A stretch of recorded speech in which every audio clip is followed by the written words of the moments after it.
Pelatih Timnas Indonesia, Shin Tae-yong memberikan tanggapan soal gaya bermain yang akan diterap tim skuad Garuda untuk menghadapi Vietnam.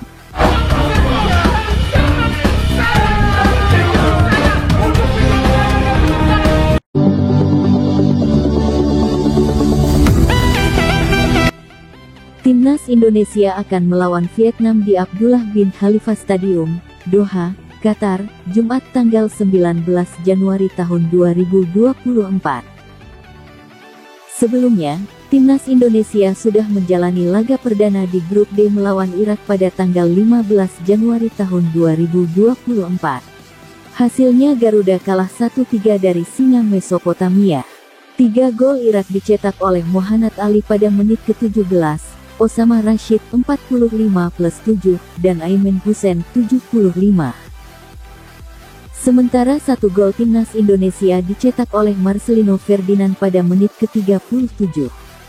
Timnas Indonesia saat melawan Irak dinilai bermain counter atau menyerang balik.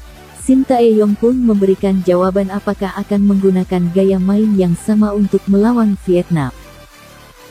"Saya memiliki gaya sepak bola saya sendiri dan saya menyukai sepak bola saya sendiri," ujar Shin Tae-yong.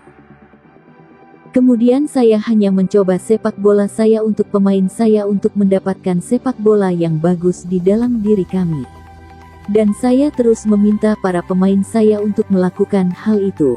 Kami hanya memiliki waktu yang terbatas, tetapi saya dapat melihat bahwa kami dapat terus berkembang dan kemudian para pemain mencoba untuk melakukan hal-hal yang sama seperti yang saya instruksikan.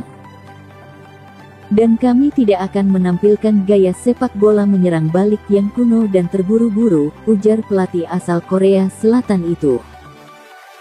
Timnas Indonesia harus mendapatkan kemenangan atas Vietnam jika ingin membuka asa lolos ke babak knockout. Saat ini Jordi Amat DKK berada di posisi terakhir grup D tanpa poin. Vietnam sendiri pastinya juga akan meraih 3 poin, karena mereka kalah pada laga perdana. Tim besutan Philippe Troussier itu kalah dari Jepang dengan skor 2-4. Sementara itu, klasemen grup D dipimpin oleh Jepang yang mengumpulkan 3 poin. Irak berada di posisi kedua juga dengan 3 poin. Jepang dan Irak akan saling bentrok untuk perebutan puncak klasemen. Laga Jepang vs Irak bakal digelar di Education City Stadium, Al Rayyan, Jumat tanggal 19 Januari tahun 2024 pukul 18.30 waktu Indonesia Barat. Jelang pertandingan itu, ada kode dari pelatih Timnas Indonesia, Shin Tae-yong, untuk mencadangkan Asnawi Mangkualam. Kode ini terlihat saat Timnas Indonesia menjalani sesi jumpa pers dengan awak media jelang laga melawan Vietnam pada Kamis tanggal 18 Januari tahun 2024. Shin Tae-yong tampak hadir dalam sesi jumpa pers tersebut. Juru taktik asal Korea Selatan itu tidak membawa Asnawi Mangkualam selaku kapten tim untuk hadir. Tidak hadirnya Asnawi Mangkualam menjadi sebuah pertanyaan besar. Pasalnya, Asnawi Mangkualam merupakan kapten Timnas Indonesia. Asnawi Mangkualam pun hadir dalam sesi jumpa pers jelang pertandingan Timnas Indonesia vs Irak pada Minggu tanggal 14 Januari tahun 2024. Mantan pemain Jeonnam Dragons itu datang sebagai kapten Timnas Indonesia. Asnawi Mangkualam pun dimainkan selama 45 menit di babak pertama saat Timnas Indonesia kalah 1-3 dari Irak di Stadion Ahmad bin Ali, Al Rayyan, Senin tanggal 15 Januari tahun 2024. Pemandangan berbeda terlihat H1 jelang laga Timnas Indonesia vs Vietnam. Jordi Amat menjadi perwakilan pemain yang hadir bersama Shin Tae-yong untuk menggantikan Asnawi Mangkualam. Jordi Amat sendiri merupakan wakil kapten Timnas Indonesia setelah Asnawi Mangkualam. Bek Johor Darul Takzim itu selalu menjadi kapten Timnas Indonesia ketika Asnawi Mangkualam tidak bermain.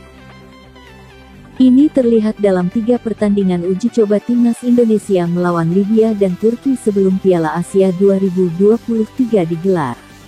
Pemain naturalisasi itu dipercaya untuk mengemban ban kapten tim Merah Putih. Dengan begitu, Sintayong pun diprediksi akan memberikan ban kapten kepada Jordi Amat saat laga melawan Vietnam. Sementara Asnawi Mangkualam akan dicadangkan. Sintayong diprediksi akan menggunakan formasi 3-4-2-1 untuk menghadapi Vietnam. Formasi ini sempat dipakai saat timnas Indonesia kalah 1-2 dari Libya dalam laga uji coba. Di posisi kiper, Sintayong akan menurunkan Hernando Ari. 3 pemain belakang ditempati oleh Rizky Ridho, Jordi Amat, dan Elkan Bagot. Pindah ke sisi bek sayap kanan akan ditempati oleh Yaakob Sayuri. Yaakob Sayuri menggantikan peran Asnawi Mangkualam. Pindah ke sisi bek sayap kiri, di sana akan dimainkan oleh Pratama Arhan. Adapun 2 gelandang bertahan akan ditempati oleh Ivar Jenner dan Justin Hubner. Marcelino Ferdinand dan Witan Sulaiman akan menempati 2 posisi di gelandang tengah timnas Indonesia. Rafael Struijk masih dipercaya untuk menjadi striker utama tim Merah Putih. Formasi itu sama seperti saat timnas Indonesia melawan Libya. Taktik itu juga sempat dipakai Sintayong ketika timnas Indonesia melawan Iran.